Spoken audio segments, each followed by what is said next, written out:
하셔서 나는 예배자입니다 함께 찬양하시면서 하나님 앞에 우리 마음을 다 드려서 영혼을 드려서 예배하는 시간 갖도록 하겠습니다.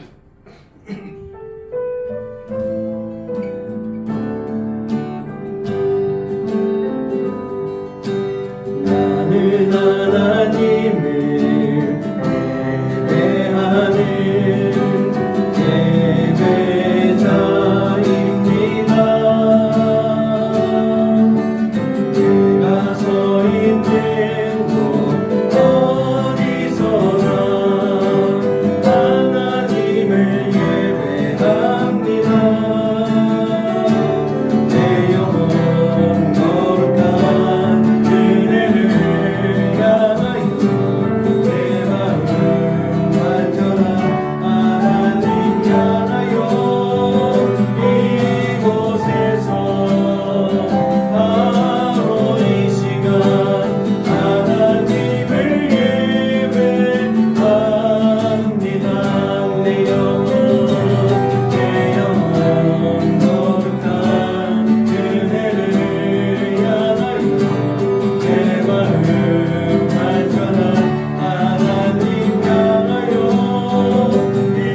이곳에서 바로 이 시간 하나님을 예배합니다.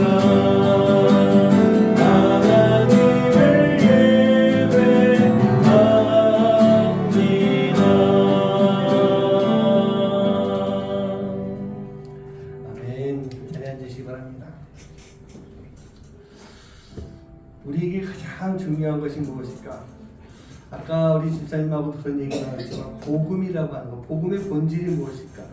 우리는 이 복음을 버리고 살아갈 수가 없는 거예요. 복음을 반드시 우리가 간직하고 살아갈 때 우리가 신실한 하나님의 자녀의 모습을 가질 수가 있는 것입니다. 그런데요, 이 복음을 잘 가지고 살아야 되는데 이것을 방해하는 세상에 이 사단 마귀의 권세가 있어요. 복음을 자꾸 버리게 만듭니다. 복음을 자꾸 잊어버리고 살게 만듭니다. 잃어버리는 삶을 살게 만드는 것 같아요.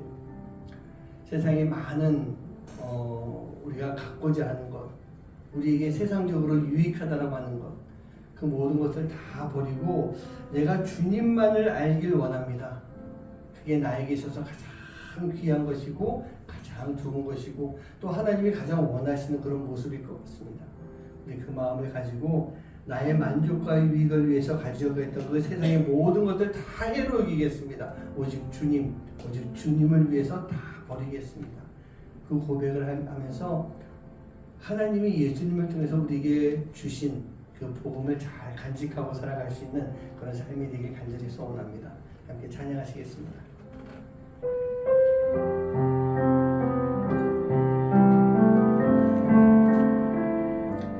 나의 만족과 유익을 위해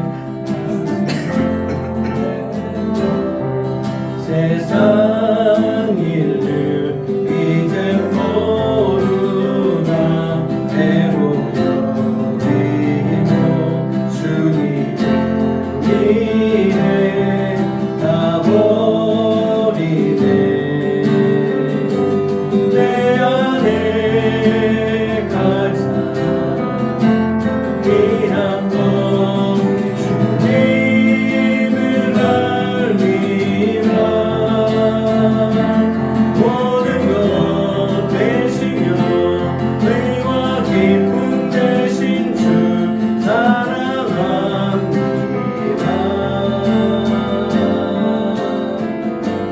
부활의 능력 제어와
우리가 주님만 사랑하는 그런 삶이 되게 간절히 소원합니다. 내가 살아가는 그 삶 속에서 다른 세상의 것이 아니라 세상에서 유익하다라고 싶은, 세상에서 나에게 이익이 되는 것 물론 중요합니다. 하지만 그보다 더 중요한 것이 바로 예수 그리스도, 주님이 나와 함께하는 삶, 그 삶을 살아가는 것이 우리 인생의 가장 중요할 줄 믿습니다. 그러기 위해서 우리는요, 온 마음 다해서 주님을 사랑한다라고 고백하고 온 마음 다해서 주님만을 사랑하는 삶을 살 수 있어야 될 것 같아요. 주님을 사랑한다라고 하는 것이 보이지 않는 주님만 바라보고 있는 그런 모습이 아니라 그 주님을 바라보며 그 주님의 마음을 간직하고 세상 속에서 우리가 나눠야 될 사랑을 충분히 나누고 살아가는 그런 삶을 살아갈 때 우리가 온 마음 다해 사랑하는 그런 삶의 모습이 될 줄 믿습니다. 제가 우리 성도님들을 사랑하고 성도님들 서로가 사랑해 줄 수 있는, 우리가 비록 떨어져 있다 할지라도 주중에 늘 기도할 수 있고 또 그리워할 수 있고 보고 싶어하고 이 예배의 자리를 사모하는 그 마음을 가지고 한 주간을 살다가 다시 모여서 우리가 또 함께 예배하고 사랑하는 것, 우리가 그렇게 살아가는 것이 온 마음 다해 주님을 사랑하는 그런 삶의 모습이 될 줄 믿습니다. 그리고 하나님이 그것을 가장 원하시는 모습일 것이고 그 모습을 위해서 예수님을 이 땅에 보내주셨던 거예요. 오늘 이 시간 온 마음 다해 주님을 사랑합니다. 온 마음 다해 주님을 찬양합니다. 온 마음 다해 주님을 섬기겠습니다. 우리 그 마음을 가지고 함께 고백하며 찬양하는 시간 갖도록 하겠습니다.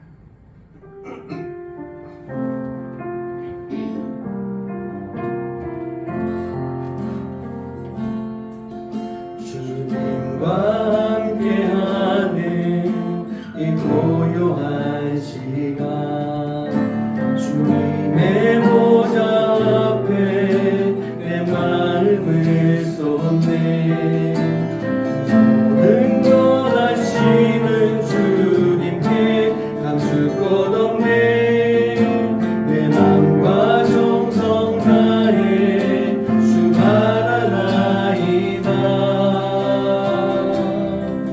나 염려하지 않아도 내쓸 것 아시니.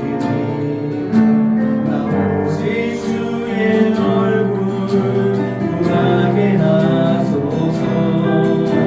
나 이해할 수 없을 때라도 감사하며 날마다 순종하며 주 따르오리다.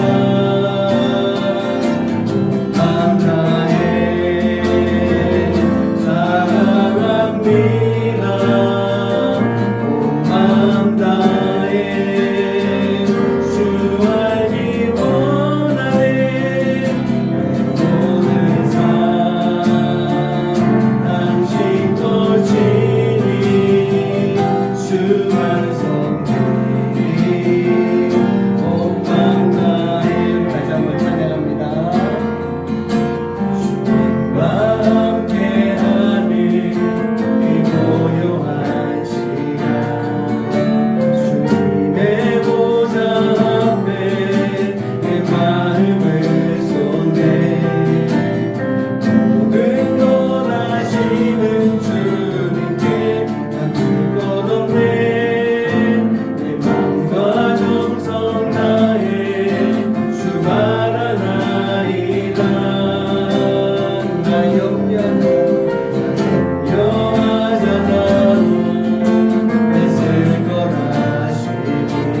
한번 눈을 감아보겠습니다. 그리고 한번 잘 생각해 보시기 바랍니다. 내가 온 마음 다해서 주님을 섬기는 그 모습이 어떤 모습일까? 어떻게 살아가는 것이 그런 삶을 살아가는 것일까? 물론 하나님을 바라봐야 됩니다. 예수님을 따라야 됩니다. 성령의 역사하신 가운데 순종해야 됩니다. 그리고 우리 마음 가운데 무엇이 있어야 될지, 하나님의 말씀이 우리 안에 반드시 있어야 됩니다. 예수님의 사랑이 우리 안에 있어야 됩니다. 성령의 역사하심이 나를 통해 나타나야 됩니다. 그 모든 것이 함께하는 것이 무엇일까 묵상을 해보니까요, 바로 복음을 가지고 살아가는 삶의 모습인 것 같아요. 오늘 이 시간 기도하실 때 하나님, 정말 온 마음 다해서 사랑하고 섬길 수 있는, 온 마음 다해서 내가 신앙생활을 할 수 있는 그런 삶이 되게 해주세요. 내 안에 하나님의 말씀, 우리에게 예수님을 통해서 보여주신 그 복음이 떠나지 아니하는 그 복음을 꼭 붙잡고 살아갈 수 있는 그런 삶이 되게 해주세요. 우리가 그 마음을 가지고 이 시간 함께 기도하는 시간 갖도록 하겠습니다. 그리고 우리가 계속 기도하는 것처럼 우리 교회를 위해서, 우리 교회 앞으로 우리가 행해야 될 그 사역들을 위해서, 우리가 지난 주일날 집사님하고 같이 베트남 목사님을 만나고 왔습니다. 어떤 사역을 해야 되는지, 어떤 모습을 가져야 되는지 우리가 많이 듣고 배우고 위로도 받고 힘도 얻은 것 같아요. 그 마음을 가지고 우리가 지금 계속 기도하는 우리 유학생들을 위해서 어떻게 사역해야 되는지, 무엇을 해야 되는지 하나님 알려주시고 우리가 그 길 가운데 순종할 수 있게 해주세요.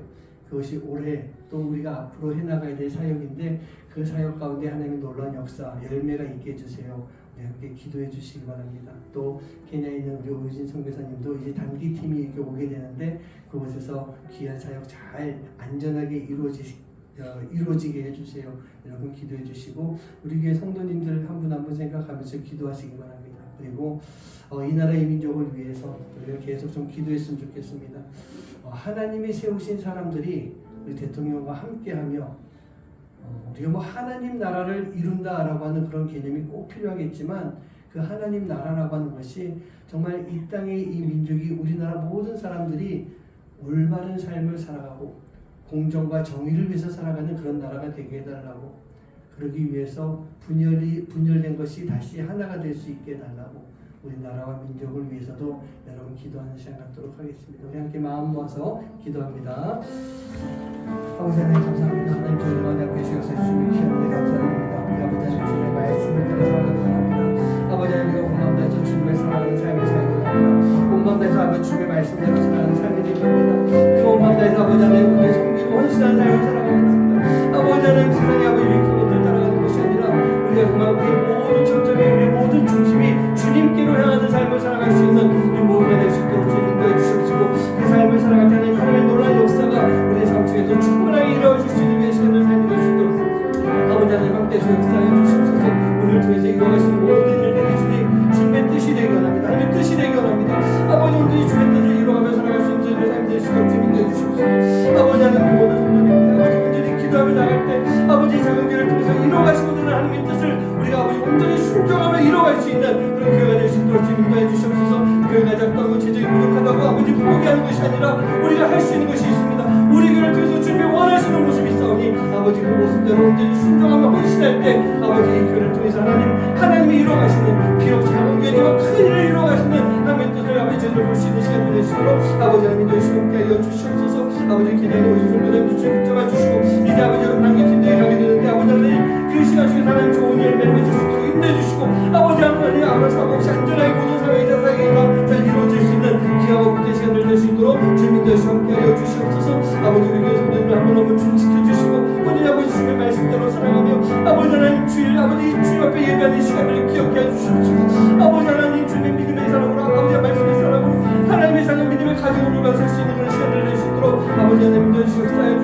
하나님 이 나라의 민족을 주님께서 붙잡아 주시고 가까이 인도해 주시옵소서. 아버지 하나님 온전히 아버지 하나님 말씀에 따라 살아가는 주십시오. 아버지 주님을 믿는 영혼, 아버지 주님을 믿는 지체들이 아버지 그 정치 곳곳에서 아버지 주님의 빛을 발할 수 있는 시간을 살면서 할 수 있도록 아버지 인도해 주시옵소서.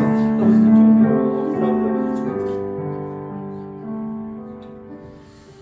주님 감사합니다. 오늘도 우리를 이 자리에 불러주셔서 우리가 예배하게 하신 것, 이것이 하나님의 은혜입니다. 우리가 이 은혜를 소홀히 여기지 않게 해주시옵소서. 우리가 주일이 됐기 때문에 주님 앞에 나서 예배한다라고 하는 그런 생각이 아니라 주일이 되었기 때문에 주님이 오늘도 나를 불러주셨고 내가 그 부르심에 순종하고 이곳에 나왔으니 이것이 놀라운 은혜입니다. 우리가 그러한 고백이 함께 할 수 있는 예배 시간 될 수 있도록 주님 인도하여 주시옵소서. 하나님, 우리가 살아가면서 참 많은 세상적으로 유익한 것들을 따를 때가 참 많이 있습니다. 세상적인 것을 따르느라고 주님 앞에 우리가 온전히 바로 서지 못할 때도 참 많이 있었습니다. 하나님, 그러나 아버지 하나님, 무엇보다도 우리가 온 마음 다해서 하나님을 사랑하는, 온 마음 다해서 주님을 따라가는, 온 마음 다해서 성령의 역사 가운데 함께 헌신하고 섬길 수 있는 그런 모습이 되도록 주님 인도하여 주시옵소서. 우리가 온 마음 다할 때 하나님이 우리에게 복을 주실 줄 믿습니다. 온 마음 다할 때 우리의 부족함을 채워주실 줄 믿습니다. 우리가 온 마음 다해서 나아갈 때 하나님이 부족한 나를 통해 이 교회를 통해 놀라운 역사를 이루어가실 줄 믿습니다. 하나님, 우리가 그렇게 기도하며 나아갈 때 우리 교회를 통해서 하나님이 이루어가시고자 하시는 놀라운 역사들이 아름답게 이루어질 수 있도록 인도하여 주시옵소서. 올 한 해 우리가 유학생들을 놓고 기도하고 있습니다. 그들을 돕기 원합니다. 그들에게 복음을 전하기 원합니다. 무엇보다도 그들에게 하나님의 사랑을 나누기 원합니다. 우리가 그런 사랑을 나눌 때마다 하나님 성령의 놀라운 역사하심이 함께하여서 비록 우리는 작은 모습이지만 부족한 모습이지만 그런 우리를 들어 사용하신 하나님께서는 놀라운 역사를 이뤄갈 수 있는 그런 시간이 될 수 있도록 우리가 그 모습을 바라보며 우리가 또 은혜 충만해질 수 있고 새로운 도전을 받을 수 있는 귀하고 복된 시간 되도록 주님 역사하여 주시옵소서. 우리 나눔교회 성도님들 가정마다 주님 복 내려주시고 어디 가나 무엇을 하나 예배하는 사람이고 어떤 모습이든지 간에 하나님 감사로 영광 돌릴 수 있도록 인도해 주시고 아버지 믿음의 가족으로 바로 설 수 있도록 주님 늘 붙잡아 주시고 말씀을 전하여 주시고 놀라운 역사가 이루어질 수 있도록 주님 함께하여 주시옵소서. 주님 이 나라 이 민족을 주님 기억하여 주시옵소서. 혼란과 어두움 속에서 이제 빛으로 나오고 있습니다. 아버지 하나님, 이 빛으로 나오고 있는 이 시간 속에 둘이 하나가 될 수 있는 놀라운 역사가 이루어질 수 있도록 인도해 주시고 하나됨을 통해서 아버지 하나님 더 부강한 나라가 되며 온 세상을 이끌어갈 수 있는 나라가 되며 어렵고 힘든 영혼들을 돌봐줄 수 있는 나라 역할을 감당할 수 있도록 주님 인도하여 주시옵소서. 오늘도 우리가 드리는 예배 가운데 성령님 함께하여 주시옵시고 우리가 예배할 때마다 이 예배가 하나님 앞에 잘 들리며 감사로 고백되며 하나님이 주시는 은혜 가운데 충만하여져서 우리가 한 주간을 살아가고 매일매일 살아갈 수 있는 영적인 힘이 될 수 있도록 주님 인도하여 주시옵소서. 감사드리며 예수님의 이름으로 간절히 기도하옵나이다. 아멘.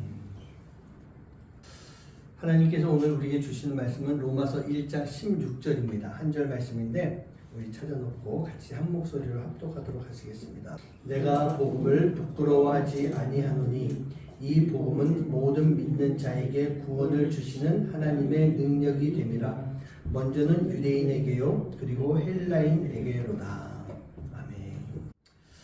오늘 우리가 이제 새로운 찬양 예배 시리즈, 설교 시리즈가 시작됐는데 이번 시리즈에서는요 우리가 찬양을 좀 먼저 했으면 좋겠습니다.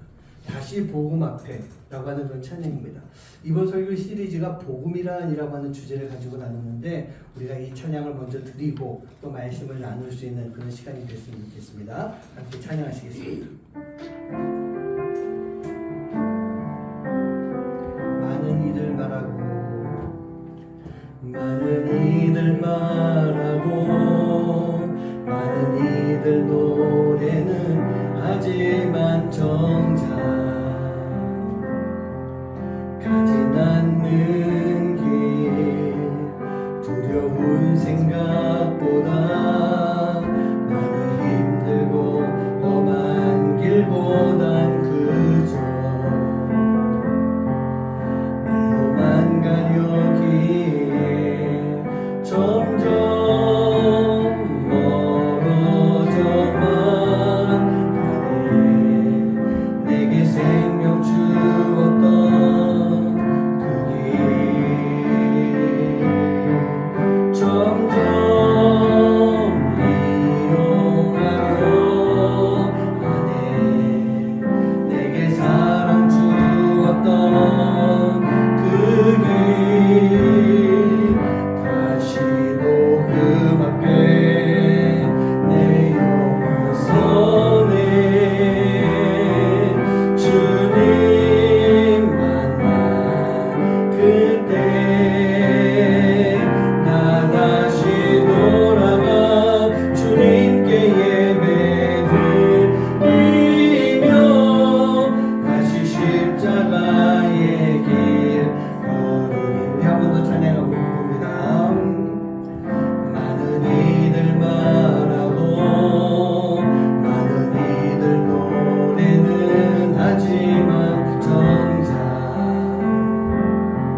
나서 혹시 무슨 생각하셨습니까? 저는 그런 생각 들더라고요. 우리가 복음 앞에 바로 서야 되는데 바로 서지 못하고 있는 모습. 가사 가운데 이게 참 마음에 와서 꽂혔던 것 같아요. 말로만 가려 하네. 점점 이용만 하려고 하네 라고 하는 것. 어찌 보면 우리가 복음이라고 하는 것을 앞에 두고 정작 우리가 그렇게 지금 살아가고 있는 모습이 아닌가. 이 찬양을 통해서 뭔가 뜨거워져야 되는데 마음이 무거워지는 그런 것을 느끼는 찬양이었어요. 물론 그 뒤에 가면 우리가 주님 앞에 다시 복음 앞에 서야 됩니다. 고백하고 결단하는 그런 가사가 있어요. 찬양은 이제 앞으로 10주 동안 설교를 쭉 진행하면서 이 찬양을 계속 드릴 겁니다. 제 마음속에 그런 생각이 들었어요. 그래, 10주 찬양을 하면서 점점 우리가 복음 앞에 다시 서는 쪽으로, 이제 이 지금 제가 잠깐 봤던 이 가사가 아니라 뒤에 후렴에 나오는 다시 복음 앞에 내 영혼이 서겠네. 주님 만나는 그때 내가 올바로 서서 주님의 길을 걸어가리. 정말 마음속에 뜨거운 마음을 가지고 그렇게 고백하는 그런 찬양이 됐으면 좋겠다라고 하는 그런 생각을 해봅니다. 그렇습니다. 오늘부터 제가 10주 동안 새로운 설교 시리즈를 시작합니다. 올해를 시작하면서 우리가 하나님의 이야기를 만드는 교회라고 하는 우리 표어에 맞춰서 그렇게 되기 위해서, 하나님의 이야기를 만드는 교회가 되기 위해서 우리는 하나님을 닮아야 된다라고 하는 그런 말씀을 계속 쭉 나눴었어요. 그리고 우리가 하나님을 닮은 성도의 삶을 살아갈 때 하나님께서는 우리를 세우셔서 당신의 사역을 이뤄 가신다라고 하는 요나서 말씀을 가지고 함께 나눴었습니다. 그러기 위해서 우리가 어떻게 될까요? 준비가 되어져야 되는 거예요. 하나님은 분명히 우리를, 부족한 우리를 사용하시는데 그렇게 사용하시기 위해서 우리가 마음의 준비, 영혼의 준비, 몸의 준비가 될 수 있는 그런 모습이 돼야 돼요. 우리가 그렇게 준비가 되어져 있게 되면 하나님이 우리를 쓰십니다. 하나님이 우리를 세워가십니다. 그런 성도가 모이는 우리 교회를 통해서 하나님의 일을 이뤄가시는데, 그렇게 하나님 앞에 순종하고 쓰임받게 되는 성도, 또 그런 교회의 모습이 되었을 때 하나님이 어떤 마음 가지실까요? 하나님이 기뻐하신다라고 하는 거예요. 하나님이 기뻐하시는 그런 성도의 삶을 살고 교회의 모습이 될 수가 있는 것입니다. 그래서 이제 상반기 다 마치고 하반기 벌써 한 달 가까이 지나가는 이 시점에 하나님과 함께 하나님의 이야기를 만들어가기 위해서 가장 중요한 것, 가장 베이스가 되고 꼭 있어야 되는 것, 바로 이 복음이라고 하는 것에 대한 말씀을 좀 나눠봤으면 좋겠다, 그런 생각이 들었어요. 복음이 무엇일까? 복음은요, 하나님의 사역, 예수님의 사역의 핵심이 되는 것, 그게 바로 복음인 것입니다. 여러분, 하나님이 하신 가장 크고 위대하신 일이 무엇일까요? 하나님이 하신 가장 크고 위대하신 일, 바로 죄인인 우리를 구원해 주신 것, 그리고 우리에게 영원한 생명을 주신 것, 그게 하나님이 행하신 가장 크고 위대한 일이에요. 그리고 그것이 바로 복음이란 얘기예요. 그러니 우리는요, 이 복음을 위해서 우리가 어떤 삶을 살아야 되는가, 무엇을 감당해야 되는가, 우리가 늘 생각하면서 살아가는 그런 모습이 되어야 되는 것입니다. 그래서 오늘부터 10주 동안 복음이라고 하는 주제를 가지고 말씀을 나눌 거예요. 근데 우리가 너무나도 많이 듣던 단어 아니에요? 늘 듣고 있는 그런 단어입니다. 근데 여러분들에게 만약 제가 복음이 무엇입니까? 라고 질문을 하면 어떤 대답하시겠어요? 예수님이 우리를 구원해 주신 것, 그게 복음입니다. 아마 그렇게 제일 많이 답하실 것 같아요. 복된 소식입니다. 그게 그 얘기잖아요. 근데 그거 말고는 막상 떠오르지 않는 그런 단어가 복음일 것 같아요. 우리가 10주 동안에요, 이 복음이란이라고 하는 주제 가지고 복음이 무엇인지 새롭게 깨닫고 도전받을 수 있는 그런 시간 되길 간절히 소원합니다. 사랑하는 성도님들, 제가 먼저 질문부터 드려봅니다. 제가 자주 드리는 질문이에요. 마음으로 한번 대답해 보시기 바랍니다. 여러분, 거룩이 무엇인가요? 거룩이 무엇인가요? 여러분들이 생각하신 답이 있죠? 자, 그럼 거기다 또 질문합니다. 여러분들이 거룩에 대해서 거룩은 이겁니다 라고 대답을 하셨을 텐데, 그 답을 이루기 위해서 우리에게 꼭 필요한 게 있어요. 그 답이 완성되기 위해서.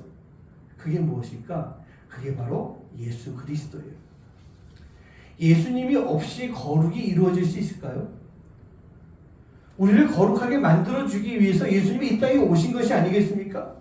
비록 우리가 좀 더럽혀졌다 할지라도, 우리가 살고 있는 이 세상이 악한 세상 속에 있다 할지라도 우리가 예수님과 함께라고 한다면 더러워진 우리가 깨끗하게 되면서 거룩해질 수 있는 거예요. 악한 세상에 살고 있지만 우리는 그 속에서 거룩한 삶, 깨끗한 삶을 살아갈 수가 있게 되는 것입니다. 그리고 두 번째 질문을 드려보면요. 복음이 무엇일까? 아까도 그런 질문 한번 드렸어요. 복음이 무엇일까? 저는 마찬가지예요. 바로 예수 그리스도. 예수님 그분 자체가 복음이라는 얘기입니다. 즉 예수님을 통해서 우리에게 주어진 그 복음을 내가 내 안에 잘 간직하고 있을 때 우리는 거룩한 삶을 살아갈 수가 있게 되는 거예요. 내 안에 예수님이 함께 하실 때 우리는 거룩해지는 것입니다. 그리고 우리는요, 바로 그 믿음을 가지고 예수님이 계시면 나는 거룩해질 수 있습니다 라고 하는 그 믿음을 가지고 복음이 우리의 삶 속에서 어떤 역할을 하고 있는지 우리가 한번 고민해 볼 수 있는, 또 그것을 나눠볼 수 있는 그런 시간 되길 간절히 소원합니다. 또 질문 한번 드려보겠습니다. 대답하시기 바라요. 여러분들은요, 복음이 자랑스러우십니까? 아니면 복음이 부끄럽습니까? 에이, 목사님 무슨 얘기 하시는 겁니까? 복음은 자랑스러운 것이죠. 저는 한 번도 부끄러워해 본 적이 없습니다. 그렇게 말씀하실 것 같아요. 제가 그렇게 답을 들으면 제가 뭐라고 대답할까요? 아멘 그럴 거예요. 맞습니다. 대부분의 많은 성도님들이 그렇게 답을 할 것이고 목사인 저는 아멘으로 대답을 할 것 같아요. 그런데 동시에 이런 답도 나올지도 모르겠어요. 그렇다면 우리가 이 복음에 대해서 자랑스러워하고 있는데 우리의 삶의 모습은 왜 그런 모습입니까? 복음을 자랑스러워하는 삶을 사는 것 같아 보이지 않는 때가 참 많이 있습니다. 목사인 제가 이렇게 대답을 할 것 같아요. 이런 대답도 할 것 같아요. 제가 이런 대답을 했을 때 공감되는 부분도 없지 않아 있지 않습니까? 있을 것 같아요. 나로 인해서 때로는 다른 기독교인들의 모습을 볼 때 물론 일부입니다. 일부긴 하겠지만 모든 기독교인들이 이 복음을 자랑스러워하는 것만은 아닌 것 같다는 얘기예요. 물론 저는 그렇습니다. 이게 밖에 나가면 저는 제가 크리스찬인 것, 또 제가 목사인 것 주변에 가급적이면 이야기하고 다니는 그런 타입이에요. 제가 여러분들에게도 그 얘기했잖아요. 나는 크리스찬입니다. 자신 있게 선포하시라고. 왜? 선포해야 책임감을 가지고 살 수가 있다는 얘기예요. 아침에 빵집 가서 빵 사면 저는 꼭 이렇게 얘기를 좀 나누다가 저 이 앞에 교회 목사예요. 꼭 얘기해요. 저기 초밥집 가서도 얘기하고요. 어디 여기 식당 가면 그러죠. 우리 교회에서 왔어요. 꼭 얘기합니다. 그래서 대부분 제가 그래도 가는 곳에서는 제가 크리스찬인 거 목사인 걸 다 알고 있어요.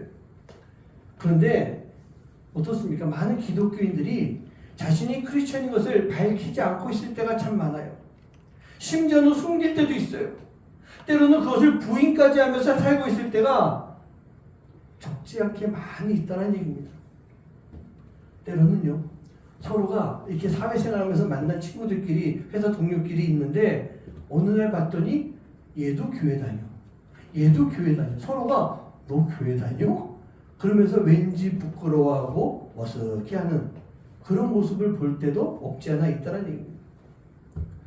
제가 뭐 예전부터 우리 젊은 친구들하고 같이 이렇게 있을 때, 케냐 있을 때도 우리 청년들한테도 그렇고, 뭐 지금도 젊은 친구들 만나면 뭐 그런 얘기 꼭 물어봅니다. 물론 뭐 집사님들 같이 제가 좀 이제 있으신 분들하고도 대화 나눌 때 그렇게 물어보는 거예요. 당신이 크리스찬인 것, 당신이 교회 다니는 것, 그것을 알리는 것이 부끄럽냐? 불편하냐? 그렇게 물어봐요. 근데 대답을 들어보면요, 많은 경우 목사님 좀 불편해요, 목사님 좀 쑥스러워요 라고 대답하는 것이 참 많이 있더라고요. 내가 기독교인이다, 크리스찬이다 라고 하는 것을 알면 내가 불편한 거예요. 내가 그것을 알리는 것이 쑥스럽다라고 하는 그런 얘기인 것입니다. 물론 요즘 같아서는 제가 목사인 것이 부끄러운 건 아니에요. 쑥스럽지도 않아요. 그런데 요즘 같아서는 참 미안한 마음이 이렇게 많이 드는 그런 시대를 살아가고 있는 것 같아요. 여러분 우리가 크리스찬이라고 한다면 크리스찬으로서 해야 할 일이 있죠. 하지 말아야 될 것이 있습니다.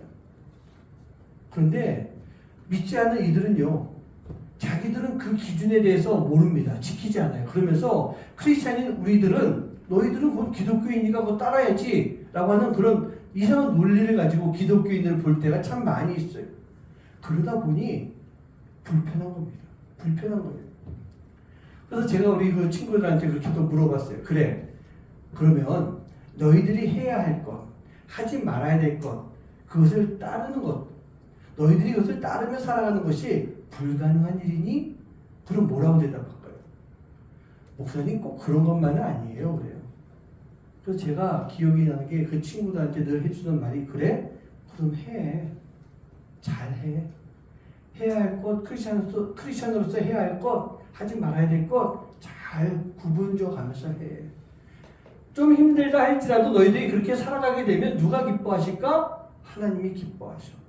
그러니 잘 해라. 너희들이 기독교인이라고 하는 것이 부끄러운 것이 아니다.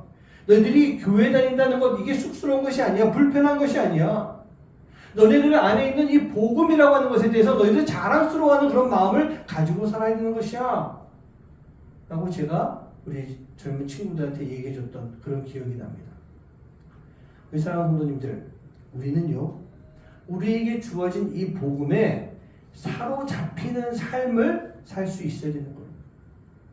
주님의 사랑에 매여 있어야 돼요. 주님의 임재 안에 갇혀 있어야 돼요. 그로 인해 우리가 복음에 사로잡히는 삶을 살아야 되는 것입니다. 여러분, 복음에 사로잡혔다라고 하는 것은 바로 예수님께 묶여서 살아가는 모습인데, 예수님한테 묶여 있으면 여러분 불편할까요? 저는 너무 행복한 삶을 살아가는 그런 모습이다. 왜? 나를 묶어 놓으셨으니 예수님이 책임지셔야 될 거 아니에요. 나를 묶어 놓으셨으니 내가 먹지 못하면 예수님 나 먹여주셔야 되는 거예요. 내가 뭐 하고 싶은데 못하면 예수님이 다 해주셔야 되는 거예요.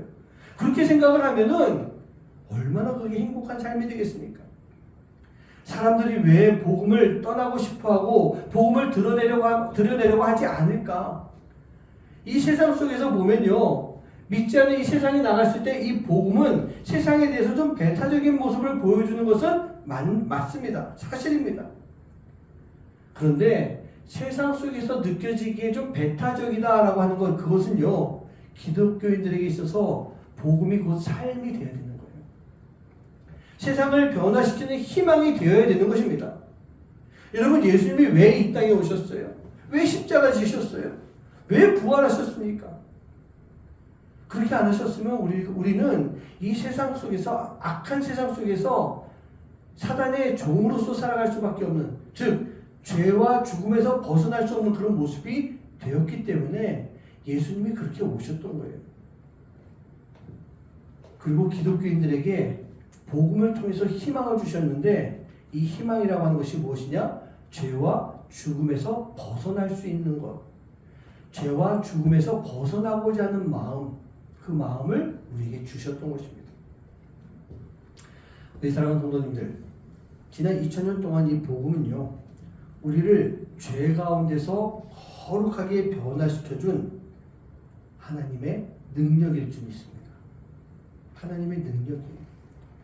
여러분, 죄 가운데서 거룩해진다는 것이 내가 할 수 있는 것입니까? 할 수 없는 거예요. 그래서 그것이 능력이 되는 거예요. 어떤 능력? 구원의 능력이 되는 거예요. 구속의 사건 능력이 되는 것입니다. 그런데 그 능력이 세상 사람, 어떤 부자가, 돈 많은 사람이, 힘 있는 사람이, 그 사람이 나에게 해준 것이 아니라 바로 하나님께로부터 오는 것이기 때문에, 즉 복음은 하나님의 능력이다라는 그런 말씀인 것입니다. 그렇다고 한다면 우리가 바로 이 복음에 대해서 자랑스러워하는 그런 마음을 반드시 가지고 있어야 되는 거예요. 그리고 이 복음을 증거할 수 있는, 나눌 수 있는 그런 삶을 살아갈 수가 있어야 되는 것입니다. 우리 성도님들, 복음은 어떻습니까? 생명력이 있고 살아서 역사하는 능력이 있는 것, 그게 복음이에요. 제가 종종 그런 얘기 많이 합니다. 이단에 대해서 이야기할 때, 이단은 제가 보기에는 2세대, 3세대 이상 넘어가지 못해요. 요즘 뭐 통일교가 또 시끌시끌하고 있잖아요. 근데 보면 문선명, 그 다음에 부인 한학자, 그 과정에서 이미 많이 무너져 버렸어요. 그들의 체계가 무너지고 있어요. 이제 한학자가 죽고 나면은 그 다음에 어떻게 될까요?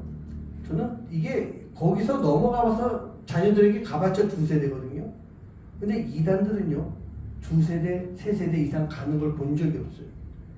2000년 전부터 이단이 있었어요. 근데 지금까지 남아있는 이단이 있습니까? 왜 그럴까요? 생명력이 없기 때문이에요. 근데 복음은 어떻습니까? 예수님 하나님의 말씀은 살아서 역사하는 생명력이 있는 말씀이기 때문에 2세대, 3세대가 아닌 2000년이 지난 지금까지도, 앞으로 2000년 지날 때까지도, 예수님이 오시는 그때까지 이 복음은 살아서 역사하는 능력이 있는 거예요. 그랬기 때문에 많은 영혼을 살리는 그 일을 감당해 왔던 것이고, 앞으로도 계속 그 일을 이뤄가는 것입니다. 제가 한 선교사님 이야기를 좀 해드리려고 합니다. 1900년대 초였어요. 스웨덴 출신의 이 데이비 플러드라고 하는 그런 선교사가 있었는데, 아내와 2살짜리 아들을 데리고 중앙 아프리카에 있는 벨기에 영, 거기 콩고라고 하는 나라가 있습니다. 그 나라의 한 부족을 찾아서 선교를 떠나간 거예요. 근데 그들이 도착했을 때 그 부족의 추장이요, 그 선교사 가정이 그 안으로 들어오는 것을 허락하지 않았어요. 그래서 그 마을에서 1.5km 떨어져 있는 그곳에 외딴 곳에 혼자서 그 가정만 살아가고 있는 그런 모습이었습니다. 아니, 들어가서 그냥 복음 전하면 되지, 뭘 꼭 추장한테 허락을 받아야 돼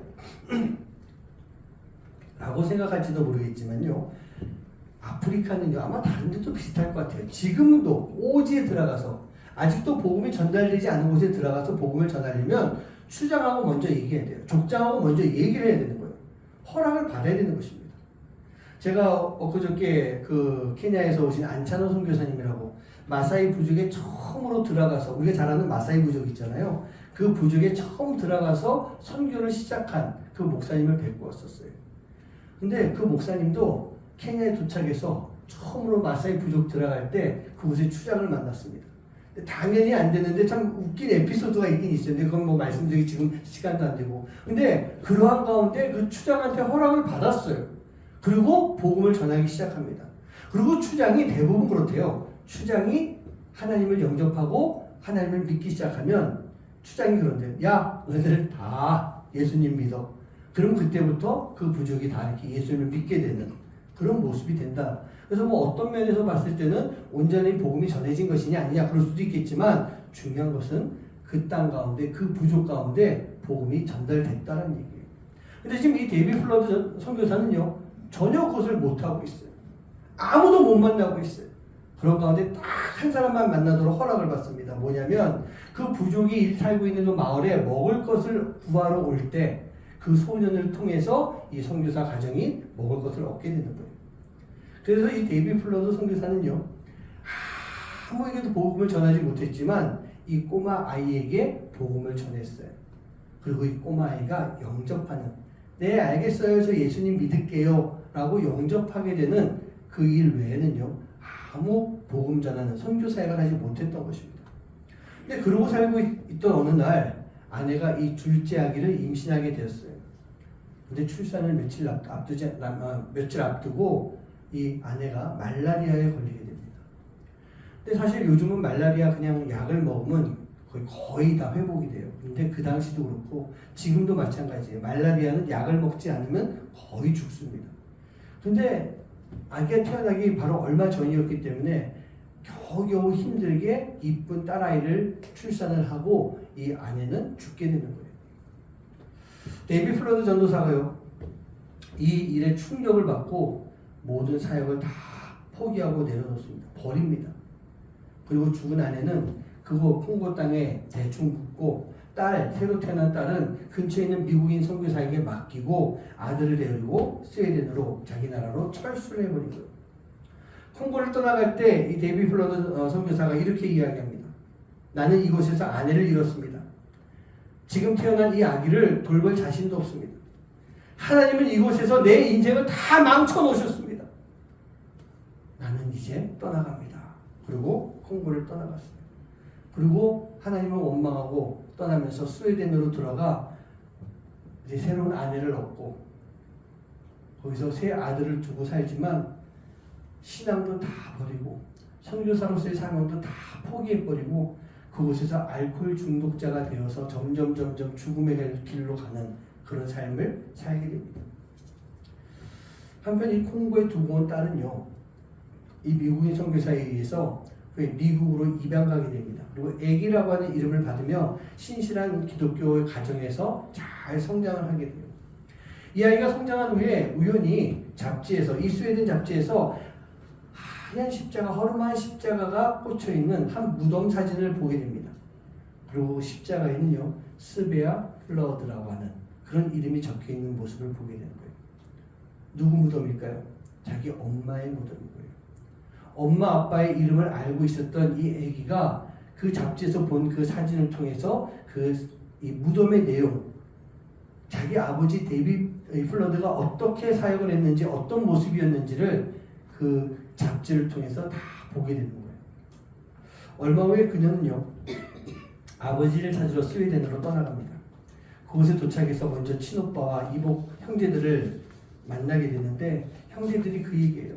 아버지가 지금 알코올 중독자가 되어서 너무 많이 아프다. 얼마 못 사실 것 같다. 그런데 하나님에 대한 이야기를 듣기만 해도 막 화를 내신다. 너를 만나면 참 좋겠는데 지금은 안 만나는 게 좋을지도 모르겠다.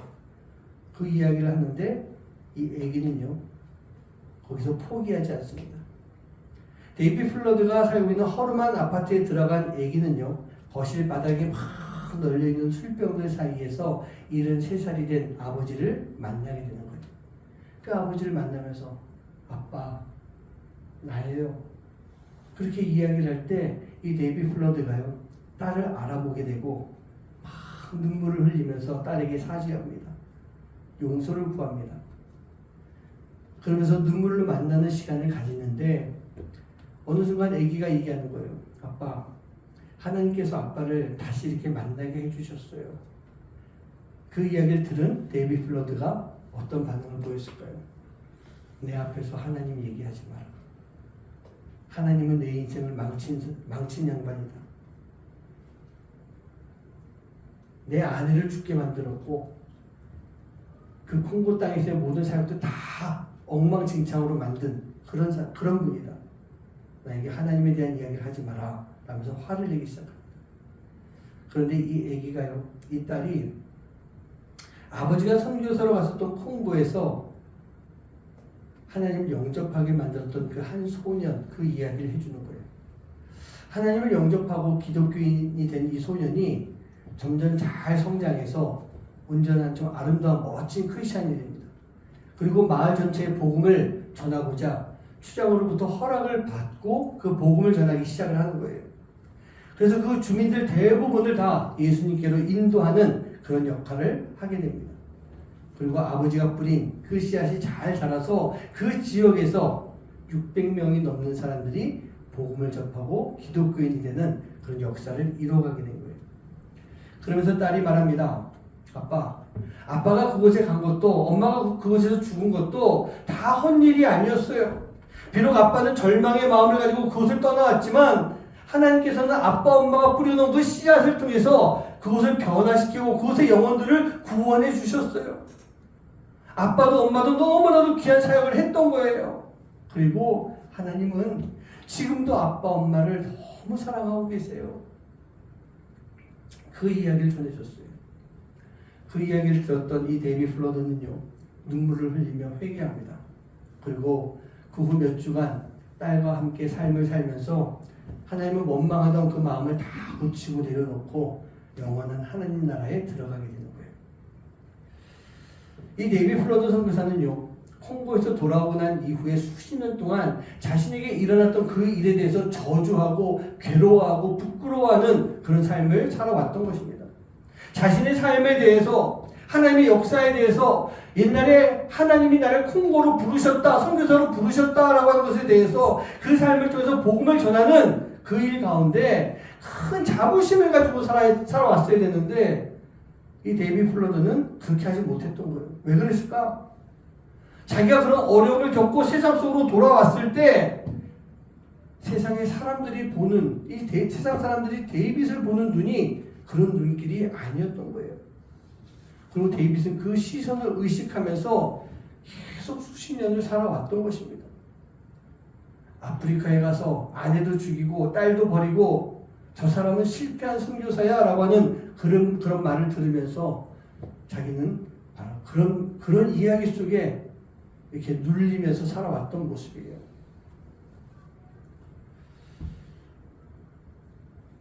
우리 사랑하는 성도님들, 여기서 한번 다시 질문을 좀 드려봅니다. 아까 드렸던 똑같은 질문이에요. 여러분들은 여러분들에게 주어진 이 복음에 대해서 자랑스럽게 생각하고 계십니까? 내가 자랑스럽게 생각하고 있다라고 한다면 그 복음을 지금 내 주변에 믿지 않는 영혼들에게 그 복음을 전하고 나눌 수 있는 삶을 살고 있습니까? 사도 바울은 오늘 본문 말씀에서 분명하게 말씀하고 있어요. 내가 복음을 부끄러워하지 아니하노니. 나는 복음을 부끄러워하지 아니한다. 왜? 바로 이 복음이 하나님의 능력이기 때문에. 절대로 부끄러워하지 않으면서 자랑스러워하는 그런 삶을 살았던 바울이에요. 왜요? 어떻게 이 복음에 대해서 부끄러워하지 아니하고 자랑스러워했을까? 근데 여러분 알고 계시죠? 바울이 복음을 전하던 그 시절에는요, 복음을 전하는 것 때문에 많은 어려움을 겪어야 되는 그런 시간들이었어요. 많은 핍박을 받아야 되는 시간이었어요. 지금 우리가 교회, 기독교, 크리스찬, 복음, 거기에 대해서 어려움을 겪는 것은 비교할 수 없는 만큼의 그렇게 힘든 세상이었어요. 그런데 거기에서 바울이 어떻게 복음에 대해서 부끄러움 없이 자랑스러워할 수 있었을까? 한 20여 년 사역을 쭉 해오면서 그냥 익숙해져서 그랬겠습니까? 아니에요. 익숙함이 아니었던 거예요. 바울은 이 사역을 하면서 많이 봤던 것입니다. 그리스도의 복음의 역사가 어떻게 이루어지고 있는가, 그걸 분명히 봤기 때문인 거예요. 그래서 사도 바울은 자기가 본 것이 있기 때문에 복음에 대해서 부끄러워하는 마음을 가지지 아니하고 자랑스러운 마음을 가질 수가 있었던 것입니다. 비록 우리가 살아가는 이 세상에 예수님은 이 땅에 계시진 않아요. 하늘나라에 계시죠.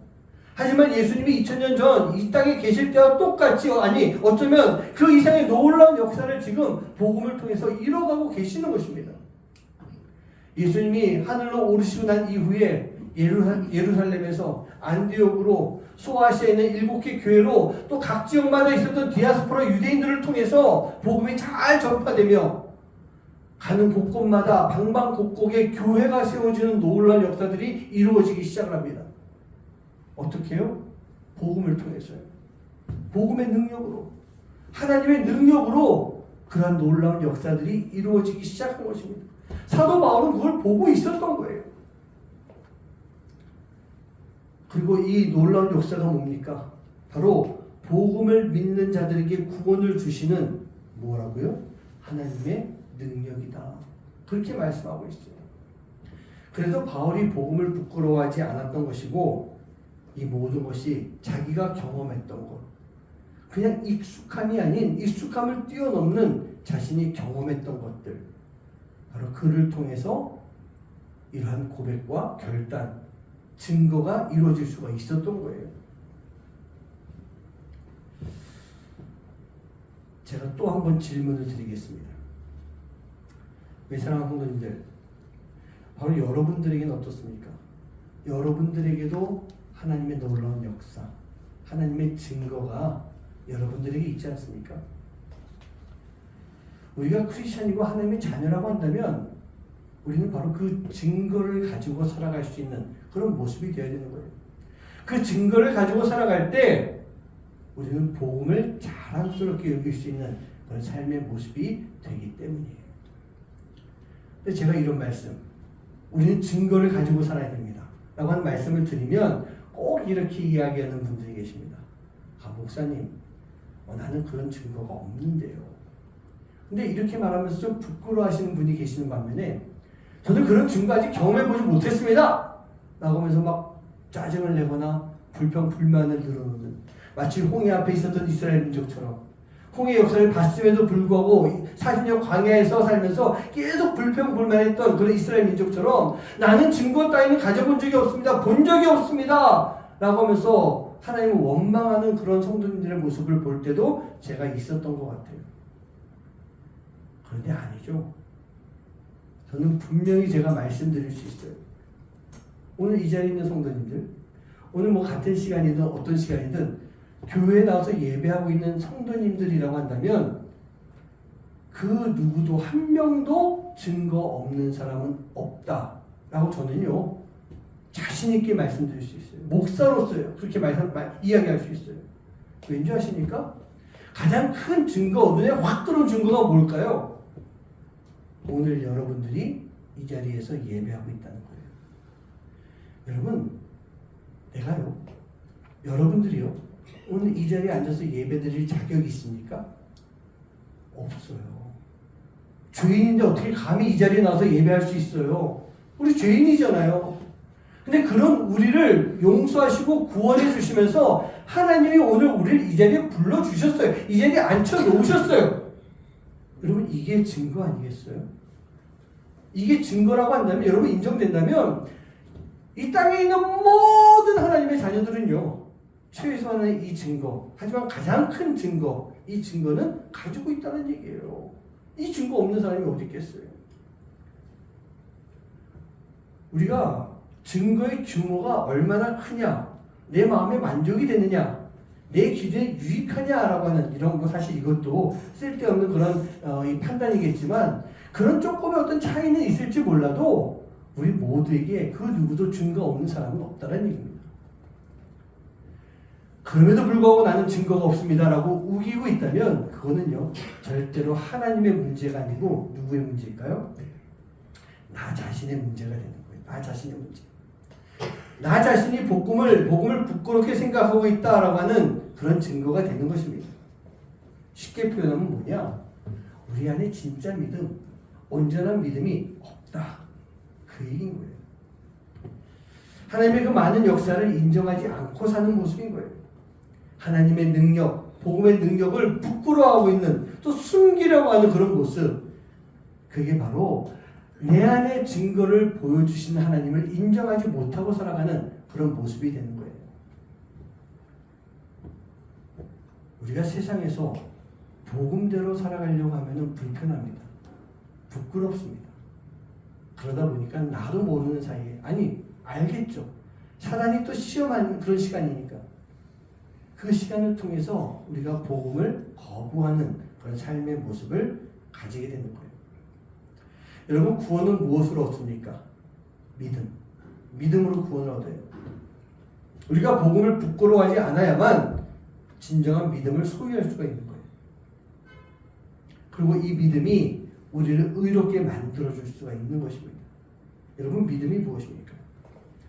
예수 그리스도의 복음을 내가 내 삶 속에서 어떻게 받아들이느냐라고 하는 것, 이게 믿음인 것 같아요. 우리를 향하신 하나님의 능력인 이 복음을, 예수 그리스도를 인정하며 이 복음을 통해서 지금까지 임했던 하나님의 능력, 그 능력이 이제 여기서 끝나는 것이 아니라 계속해서 그 능력이 이루어지며 언제까지? 우리가 하나님 나라에 이르는 그 순간까지 그 복음의 능력이 계속 이루어진다라고 하는 것, 그것을 인정하는 삶을 살아가는 것, 그게 바로 믿음인 것 같아요. 우리 사랑하는 성도님들, 복음은요 우리에게 나타나는, 우리를 위하시는 하나님의 능력일 수 있습니다. 한번 따라해 볼까요? 복음은 하나님의 능력입니다. 다시 한번, 복음은 하나님의 능력이에요. 아멘. 그렇습니다. 복음은 하나님의 능력이에요. 그렇다면 우리는 그 능력을 가까이 해야 되는 거예요. 그게 복음을 가지고 살아가는 거예요. 능력을 부끄러워하지 말아야 되는 거예요.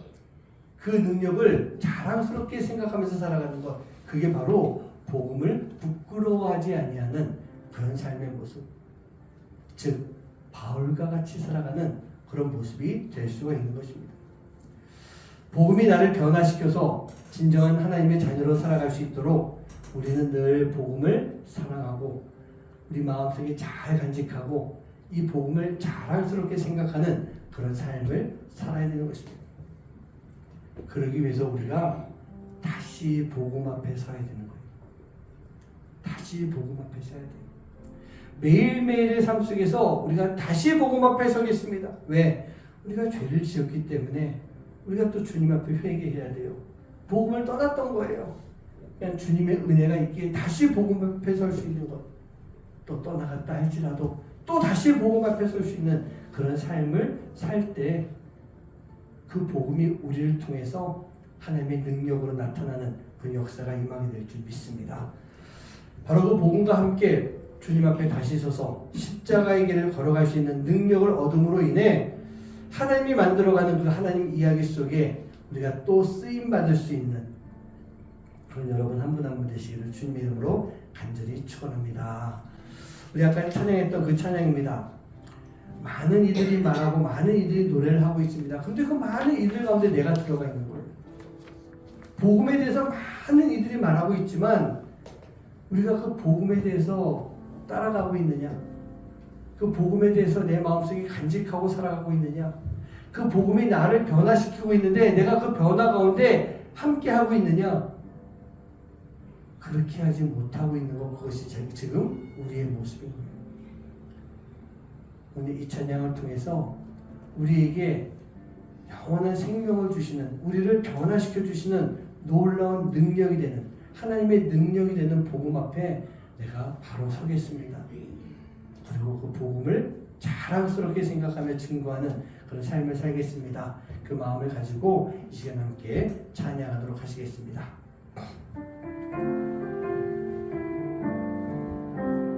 많은 이들 말하고 많은 이들 말하고 많은 이들 노래는 하지만 정작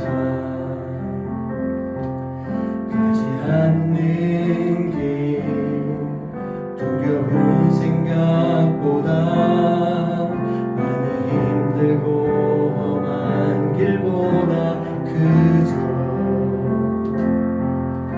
말로만 가렸기에 점점 멀어져만 가네. 내게 생명 주었던 그 길 점점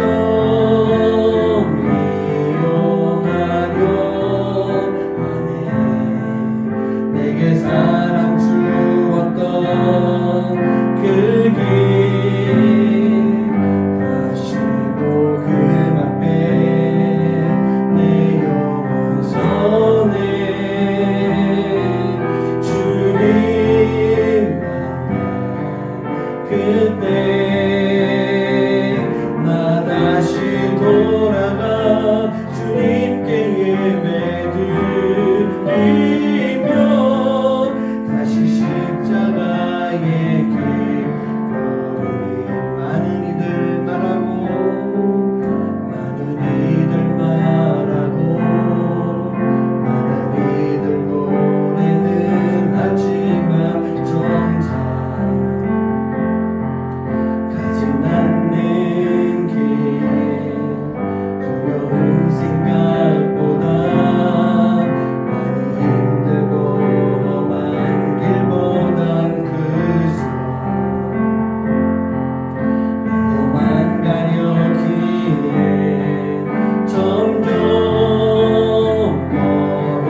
멀어져만 가네. 내게 생명 주었던 그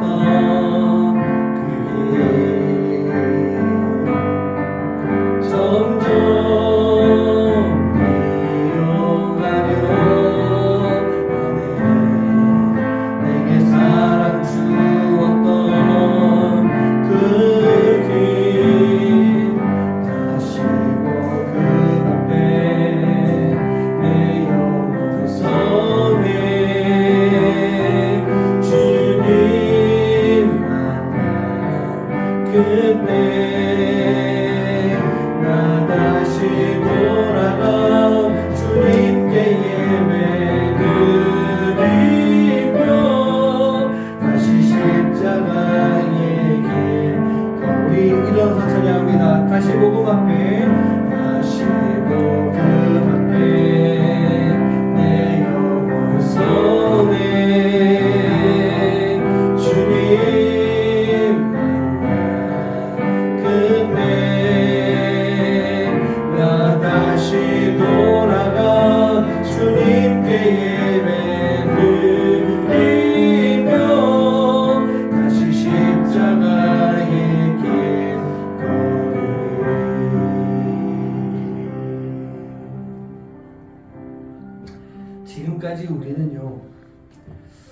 복음에 대해서 참 많이 알고 있었고 많이 접했다라고 생각하고 있었지만 그저 말로만 하는, 어찌 보면 내가 기독교인 크리스찬이다라고 할 때 이 복음이 나에게 그냥 도구가 되는, 내가 크리스찬이라고 하는 이름을 갖기 위한 도구가 되는 그런 삶을 살지 않았는가 한번 좀 생각해 봤으면 좋겠습니다. 그런데 놀라운 것은요, 우리가 그렇게 살았음에도 불구하고 하나님의 능력은 이 복음을 통해서 우리에게 나타났다는 거예요. 그런데 또 문제는요, 그 하나님의 능력을 우리는 모르고 살고 있는 그런 모습이었던 거예요. 왜요? 지금 여기 있었던 것처럼 말로만 내가 이용하려 하는 그런 모습을 살아왔다면 우리는 그 하나님의 능력을, 복음을 통해 역사하신 하나님의 능력을 우리는 깨닫지 못하게 되는 것입니다. 오늘 이 시간 기도할 때 하나님, 내가 정말 순수하게 복음 앞에 다시 서기 원합니다. 내가 비록 세상에서 살아가고 있지만 이 세상 속에 하나님이 던져주신 그 복음을 꼭 붙잡고 살기 원합니다. 그 어떤 세력이 나를 방해한다 할지라도 내가 놓치지 않기 원합니다. 주님, 나와 함께 해주세요. 그래서 내가 다시 복음 앞에 서는 삶을 통해 하나님의 능력을 경험할 수 있는, 또 그 능력을 증거할 수 있는, 전할 수 있는 그런 삶이 되게 하여 주시옵소서. 우리가 이 시간 그 마음을 가지고 하나님 앞에 기도하는 시간 갖도록 하겠습니다. 기도합니다.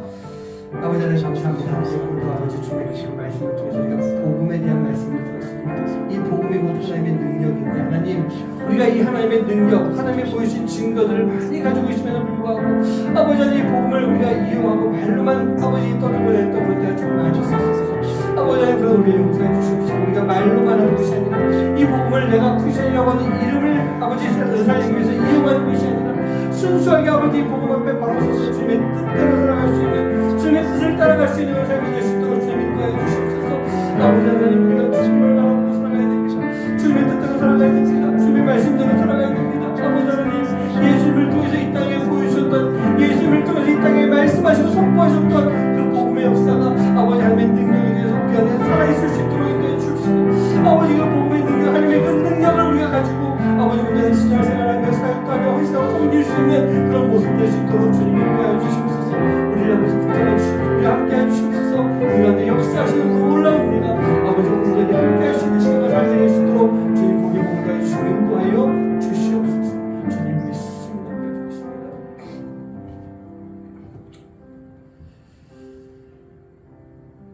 복음이라고 하는 단어 오래전부터 들어왔습니다.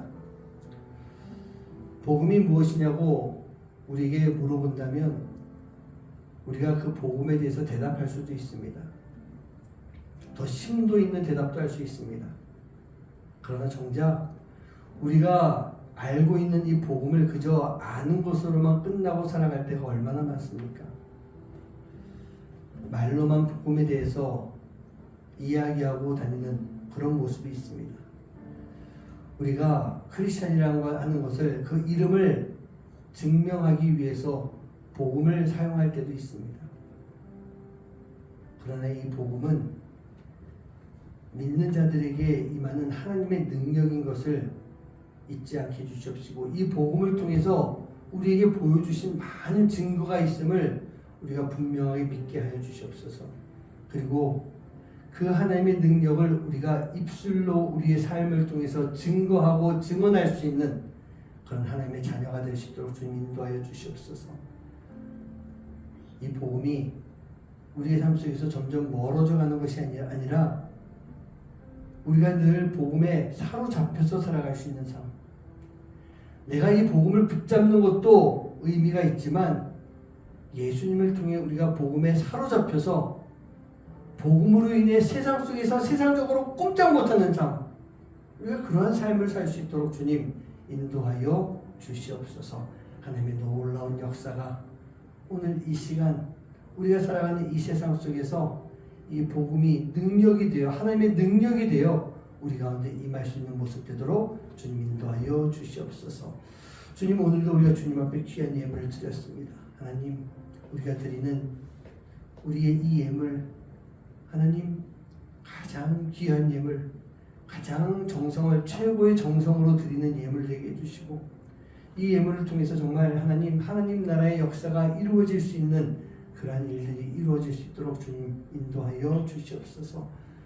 특별히 구분해서 드리는 예물 위에 주님 복 내려주시고 이 예물을 통해서 하나님이 기뻐하심을 믿고 하나님의 더 큰 은혜가 우리 성도님들의 가정 위에 함께 할 수 있도록 주님 복 내려 주시옵소서.